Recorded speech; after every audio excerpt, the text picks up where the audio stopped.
అందరికీ నమస్కారం. ఈరోజు మనం తెలుగు అచ్చుల వెనకున్న ఓ అద్భుతమైన, ఎంతో తెలివైన సిస్టమ్ గురించి మాట్లాడుకుందాం.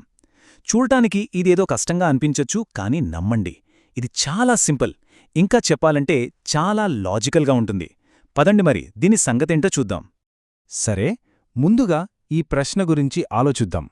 ఒక హల్లుకు అచ్చు శబ్దాన్ని కలపాలంటే ప్రతిసారీ కా పక్కన ఆ, ఈ, ఊ అని పూర్తి అక్షరాన్ని రాయాలా? అబ్బే, అలా చేస్తే ఎంత కష్టం, ఎంత చోటు కావాలి కదా. మరి దీనికి సొల్యూషనేంటి? అదృష్టవశాత్తు మన తెలుగు లిపిలో దీనికి ఒక సూపర్ సొల్యూషనుంది.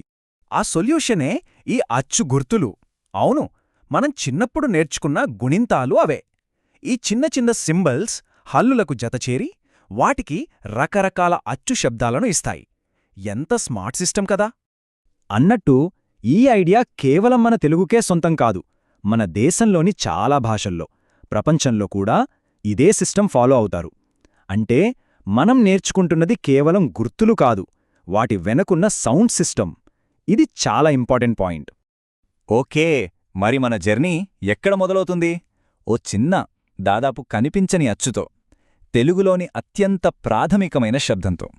ఇగో అచ్చుల్లో మొదటిది ఆ. దీని గుర్తుపేరు తలకట్టు.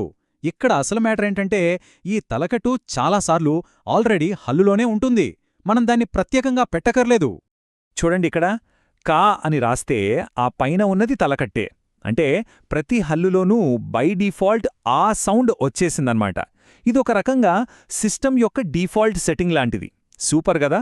ప్రతిసారి ఆ అని రాయాల్సిన పనిలేదు, అదక్కడే ఉంది. ఓకే, తలకట్టు డిఫాల్ట్ అనుకుంటే మనం ప్రత్యేకంగా పెట్టే మొదటి గుర్తు ఏంటి? అదే దీర్ఘం. ఇది ఆ సౌండ్ని ఆ అని సాగదీస్తుంది. ఉదాహరణకు కలలో కా షార్ట్ సౌండ్, అదే కాలంలో ఖా లాంగ్ సౌండ్. ఈ తేడా దేనివల్ల వచ్చింది? ఈ దీర్ఘం వల్లే. సరే, ఇప్పుడు మీకో చిన్న సీక్రెట్ చెప్తాను. గుణింతాలు ఈజీగా గుర్తుపెట్టుకోవాలంటే వాటిని జంటలుగా చూడండి. అవును, చాలా గుర్తులు షార్ట్ సౌండ్, లాంగ్ సౌండ్ అని జంటలుగా ఉంటాయి. మన ఫస్ట్ పేర్ చూడండి. షార్ట్ ఈ సౌండ్ కోసం గుడి వాడతాం. కాకి గుడి ఇస్తే కీ. మరి లాంగ్ ఈ సౌండ్ కోసం సింపుల్, గుడి దీర్ఘం, అప్పుడది ఖీ అవుతుంది. సౌండ్ వినండి, కి కీ. చూసారా, పేర్లోనే దీర్ఘం ఉంది. అదే మనకు పెద్ద క్లూ. సేమ్ లాజిక్ ఇక్కడ కూడా. షార్ట్ ఊ సౌండ్ కోసం కొమ్ము అంటే కు. మరి లాంగ్ ఊ సౌండ్ కోసం గెస్ చేశారా? ఎస్, కొమ్ము దీర్ఘం అంటే కూ. మళ్ళీ వినండి, కు ఖూ. ఎంత లాజికల్గా ఉందో కదా. ఇక ఈ జంటల్లో చివరిది రు మరియు రూ. షార్ట్ సౌండ్కి రుత్వం వాడితే క్రూ, లాంగ్ సౌండ్కి రుత్వ దీర్ఘం వాడితే క్రూ. నిజం చెప్పాలంటే ఈ లాంగ్ రూ పెద్దగా వాడకంలో లేదు, బట్ ప్యాటర్న్ కంప్లీట్ అవ్వాలంటే ఇది తెలియాలి. సో ఇక్కడసలు పాయింట్ ఏంటంటే, ఈ షార్ట్ లాంగ్ ప్యాటర్న్ను పట్టుకుంటే చాలు, సగం గుణింతాలు వచ్చేసినట్టే. ఇది ఒకే దెబ్బకు రెండు గుర్తులను నేర్చుకోవడం లాంటిది. ఓకే, జంటలు అయిపోయాయి. ఇప్పుడు ఫ్యామిలీస్ గురించి మాట్లాడుకుందాం. అంటే ఒకే రకమైన సౌండ్తో మొదలయ్యే గుర్తుల గ్రూప్స్ అన్నమాట. ఇది నేర్చుకోవడాన్ని ఇంకా సులభం చేస్తుంది. ఇక్కడ మెయిన్గా రెండు ఫ్యామిలీస్ ఉన్నాయి. ఒకటి ఎఫ్ ఫ్యామిలీ, ఇంకొకటి ఓ ఫ్యామిలీ. ముందుగా ఎఫ్ ఫ్యామిలీని చూద్దాం.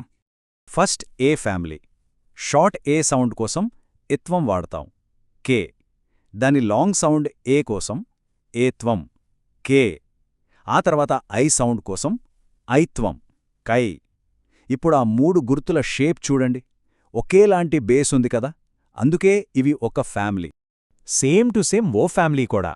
షార్ట్ ఓ సౌండ్కి ఓత్వం, కో. లాంగ్ ఓ సౌండ్కి ఓత్వం, కో. ఇక ఔ సౌండ్కి ఔత్వం, కౌ. చూసారా, వీటికి కూడా ఒక కామన్ షేప్ ఉంది. ఇలా గ్రూప్స్గా గుర్తుపెట్టుకుంటే చాలా ఈజీ. అంతే, మనం ఆల్మోస్ట్ చివరికి వచ్చేసాం. ఇంకేముంది, ఒక రెండు స్పెషల్ గుర్తులున్నాయి అంతే. ఇవి పక్కాగా అచ్చులు కావు, కాని అక్షరం సౌండ్ని కొంచెం మారుస్తాయి. మొదటిది సున్నా. దీని గురించి మనందరికీ తెలుసు. అక్షరం పక్కన సున్నా పెడితే సౌండ్ వస్తోంది. ఫర్ ఎగ్జాంపుల్, కా పక్కన సున్నా పెడితే కం. ఇది మన తెలుగులో చాలా చాలా కామన్, ప్రతి వాక్యంలోనూ కనిపిస్తోంది. ఇక ఫైనల్గా విసర్గ. ఇది అచ్చు తర్వాత ఒక చిన్న బ్రీతి హ సౌండ్ ఇస్తుంది. ఉదాహరణకి అహా అన్నప్పుడు చివర్లో వినిపించే సౌండ్. నిజానికిదిప్పుడు పెద్దగా వాడట్లేదు, కాని సిస్టమ్ మొత్తం తెలియాలంటే ఇది కూడా తెలుసుకోవాలి. అంతేనండి. చూశారా, కేవలం కొన్ని సింబల్స్, కొన్ని ప్యాటర్న్స్ నేర్చుకుంటే చాలు, ఏ హల్లుకైనా ఏ అచ్చునైనా మనం జతచెయ్యొచ్చు. ఇదే మన తెలుగు లిపిలో ఉన్న బ్యూటీ, ఉన్న లాజిక్. ఎంత కాంప్లెక్స్ సౌండ్ సిస్టమ్ను ఎంత సింపుల్గా, ఎంత అందంగా చూపిస్తోందో కదా. ముగించే ముందు ఒక చిన్న ఆలోచన. ఇలాంటి సింపుల్ సింబల్స్ ఇంత పెద్ద సౌండ్ సిస్టమ్ను సూచించగలిగితే, మరి మ్యాథ్స్, సైన్స్, ఆర్ట్లో సింబల్స్ మనకు ఇంకా ఎలాంటి కాంప్లెక్స్ ఐడియాలను అర్థం చేయిస్తాయో ఒక్కసారి ఆలోచించండి. సింబల్స్ వెనకున్న పవర్ అపారమైనది.